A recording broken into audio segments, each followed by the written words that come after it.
შეიძლება ეხლა დავტოვოთ, რომ საქმე გვახდა. მიანაი პრობლემა არ მაქვს დღესდღეობით, ძალიან ბედნიერი ვარ ყველაფრით. პოლიტიკაში ჩართვის არანაირი ინტერესი არ მაქვს. მაინტერესებს როგორ აპირებთ პოლარიზაციის დასრულებას, მაშინ როცა მართალია მცირე, მაგრამ მაინც ჩვენი საზოგადოების ნაწილი ჯერ კიდევ ქუჩაშია. იდეასთან ხელოვნურად ან გადაწყვეტილებით არ გამოვჩენილ ვარ. ჩვენ სოციალურ ქსელში გვქონდა მეც რომ შემევსო, მეც მიმიღებდით, შევძლებდი.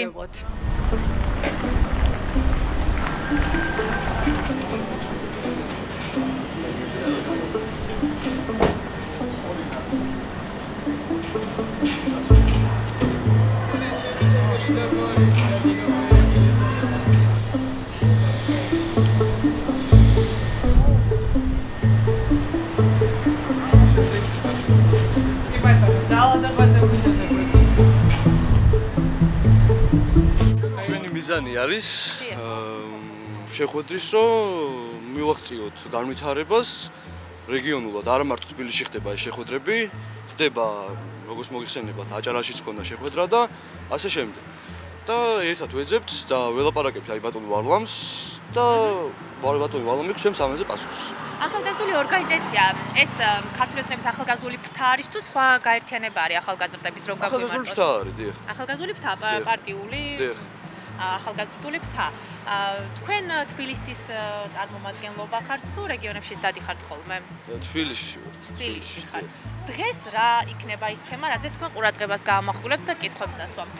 აი, ამაში არ ვიცი, მაგიტომ მოვედი რომ დავესწრო. თუ შეიძლება ეხლა დავტოვოთ, რომ საქმე გვახდა ლაპარაკი. სახელი გვარი შეიძლება ხდენი? მოდი არ გვინდა რა დღეს.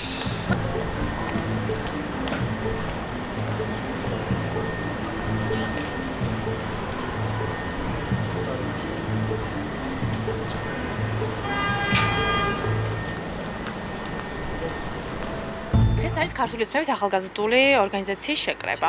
გითხარით როგორ გახდით ამ ორგანიზაციის წევრი, გაგვიზიარეთ თქვენი გამოცდილება?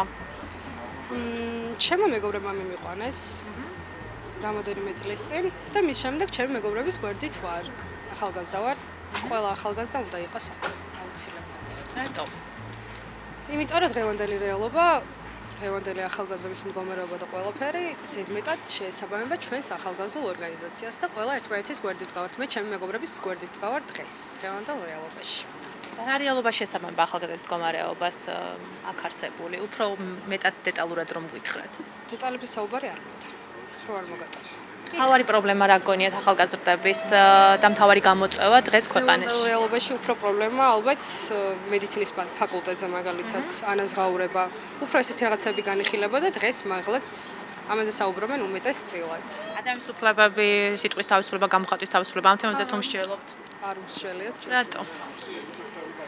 რა ვიცი. მე ხო არ ვიცი სხვა რატო არ მსჯელობს ამ თემებზე. მიანაი პრობლემა არ მაქვს დღესდღეობით, ძალიან ბედნიერი ვარ ყველაფრით და ჩემი მეგობრებით. ჩემი გვერდზე მდგომები და ახალგაზრდული ორგანიზაციით. მადლობელი ვარ ამ ხალხის. მომავალში სად ხედავთ თავს? რადგან ახალგაზრდულ პოლიტიკურ ორგანიზაციაში ხართ, პოლიტიკაში ხომ არ ხედავთ თუ სხვა ინტერესები გაგაჩნიათ? პოლიტიკაში არა. მე პოლიტიკასთან არ მექნება წვდომა. ჩემი მეგობრების გვერდით ვიქნები სულ რამდენი ხანი ის დამჭირდება. მიყვარს ახალგაზრდული ორგანიზაცია. მაგრამ ეს ხო პოლიტიკაა ახალგაზრდული. ეს პოლიტიკაა კი, მაგრამ უფრო შიგნით ღრმად შესვლა არ მინდა. რავი, არ არის ეს ჩემი პროფესია უმეტესწილად.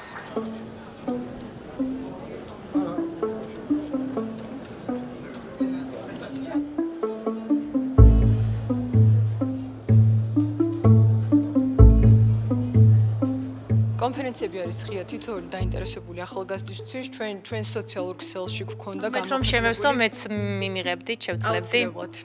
ჩვენ სოციალურ ქსელში გვქონდა გამოქვეყნებული სპეციალური კითხვარი, რომლის შევსების შემდეგაც უკვე უკავშირდებოდით და ვეუბნებოდით, რომ აქად აქტარდებოდა კონფერენცია, გარდა ამისა აუცილებლად საჯარო იყო ეს ინფორმაცია და ნებისმიერ დაინტერესებულ პირს ჰქონდა შესაძლებლობა საიმისოდ, რომ მონაწილეობა მიიღოთ.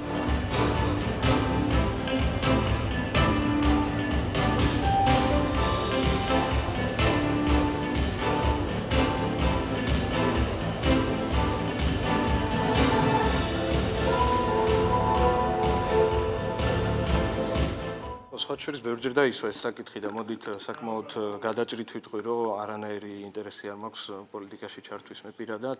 ჩრდილში არ ვასაჯაროებ ნამუშევრებს, მაგრამ ვხატავ ძალიან ბევრს, აკადემიური მიმართულებით ფილოსოფიას და ხელოვნების ისტორიას ვიკვლევ. აი, ამ ინტერესის ადამიანისთვის რამდენად კომფორტულია ის ვითარება, როგორც რაშიც ახლა ხართ და არის თუ არა ეს პოლიტიკა, რასაც ვაკეთებთ. თქვენ ამბობთ, რომ პოლიტიკაში არ მონაწილეობ, მაგრამ აი ხა რაც ხდება, აი პოლიტიკას პასუხობთ პოლიტიკურ თემებთან დაკავშირებით, ახალგაზრდულ ორგანიზაციის სისტემაში ხარ ჩართული, ეს პოლიტიკა, ახალგაზრდული პოლიტიკა. ამას თქვენ პოლიტიკის კეთება დართვლით, ამ პოლიტიკაში მონაწილეობა დართვლით? რა ვიცი, საქართველოს მოქალაქე ვარ, ჩემი აზრის დაფიქსირება და დიალოგში შესვლა ნებისმიერ თემასთან დაკავშირებით არ მიმაჩნია არაკომფორტულად ან რამენაირად ურთიერთგამომრიცხავად, ვთქვათ, სხვა პროფესიაში საქმიანობასთან დაკავშირებით. ეს შეხვედრებიც სხვა შორის ნებისმიერი ახალგაზრდისთვის იყო ღია. მეც უბრალოდ როგორც სტუმრის სტატუსი ნებისმიერისთვის იყო ღია? კი. აი და კითხავთ მაშინ დიალოგთან დაკავშირებით, თქვენ თვით რომ დიალოგი მნიშვნელოვანია და დღეს მე ვისაც ველაპარაკე, ის ადამიანები არიან ახალგაზრდული ორგანიზაციის წარმომადგენლები, ქართული ოცნების. ანუ ისინი დიდწილად თქვენს შეხედულებებს, თქვენ ღირებულებებს და პოლიტიკურ ხედვას იზიარებენ. რამ ასევე დავსვავდი, ანუ რა მნიშვნელობა აქვს იმ ადამიანებთან ლაპარაკს, ვისაც თქვენ აზრს იზიარებს. სად არიან ეს ადამიანები, ვინც თქვენ არ გეთანხმებიან და რა ფორმატში წარმოგიდგენიათ ამ ადამიანებთან საუბარი? კრიტიკული შეკითხვებით არაერთ შეხვედრაზე იყო დასმული, ანუ არ არის ესეთი სიტუაცია, რომ ვთქვათ, მხოლოდ თანამოაზრეებთან იყო საუბარი.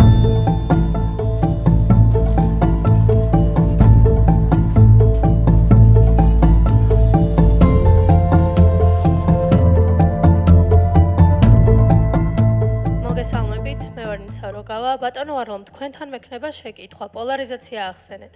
მაინტერესებს როგორ აპირებთ პოლარიზაციის დასრულებას, მაშინ როცა მართალია მცირე, მაგრამ მაინც ჩვენი საზოგადოების ნაწილი ჯერ კიდევ ქუჩაშია, გარკვეული ნაწილი საერთოდ რადიკალურ პოზიციაზეა და დიდი ნაწილი აი ამ კონფლიქტების გამო ფაქტობრივად თამაშგარეა დარჩენილი. ყველაზე მნიშვნელოვანი რაც არის, ის დეპოლარიზაციის მოხსნა, რომელიც არის სამწუხაროდ ჩვენ გვახსოვს პერიოდი, როდესაც ადამიანები საერთოდ არ ელაპარაკებოდნენ ერთმანეთს. ხო, შეიძლება მე გქონდეს თქვა განსხვავებული პოზიცია, მაგრამ შენ ჩემზე უფრო კარგად ფიქრობდი, რატო არ შეიძლება მე მოგისმინო თქვა თქვენ და თქვენი აზრი გავითვალისწინო, ხო? თუ ჩვენ ვერ შევძლებთ საუბარს და ვერ შევძლებთ იმას, რომ ერთმანეთს მოусმინოთ, მაშინ ვერ გავიგებთ. ან თქვენ ფიქრობთ უკეთესად თუ ან ეს კავშირები სად წავიდა, ვინ საჭრა ეს ხიდები?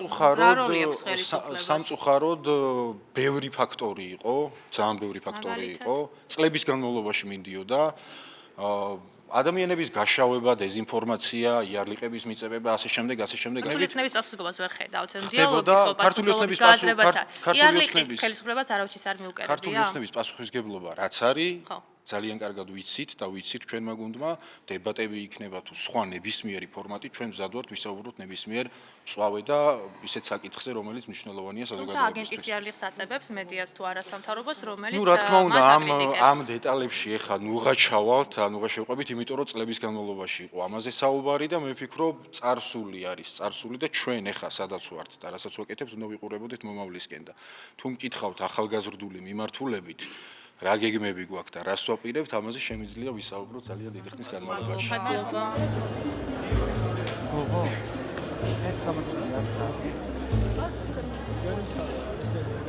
ორი წელია გამოჩნდით, ესე ვთქვათ, მედიასთან და პასუხობთ კითხვებს. რამ განაპირობა ეს გამოჩენა? მედიასთან ხელოვნურად ან გადაწყვეტილებით არ გამოჩენილ ვარ. ერთი მომენტი იყო გამჭვირვალობის კანონის პერიოდი, როდესაც ჩემი პოზიცია დავაფიქსირე და მაშინ გაჩნდა შეკითხვები.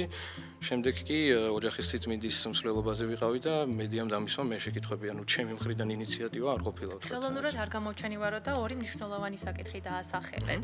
ანუ თქვენ მიგაჩნდათ, რომ ამ საკითხებზე თქვენი პოზიცია უნდა დასწროთ და საზოგადოებას. სიწმინდის დღეზე დასწრება რატო არის? გამჭვირვალობის არა, არ ვამბობ, რომ დასწრება ცუდია. გამჭვირვალობის კანონი ახსენეთ, მაშინ გამორჩი პირველად და ბუნებრივად ხელოვნურად არ ჩავთვლარ, ბუნებრივად მოხდა ეს ყველაფერიო და ანუ ბუნებრივად მიიჩნიეთ, რომ თქვენი აზრი ამ საკითხებზე ცოდნოდა საზოგადოებას, ან მედიის კითხვებზე გეპასუხათ. შეუერთდი ის როგორც უამრავი ადამიანი.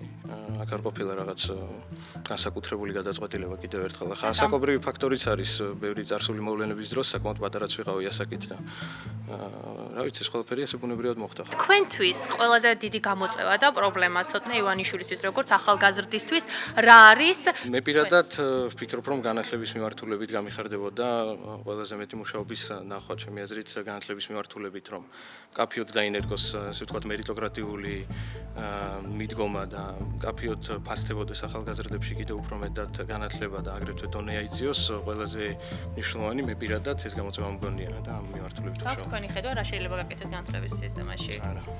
არ ვაპირებ ამასთან დაკავშირებით საუბარს. არ არის აქ ჩემი ხედვა, გამორჩეულად საინტერესო. დიდი მადლობა და გემშვიდობებით.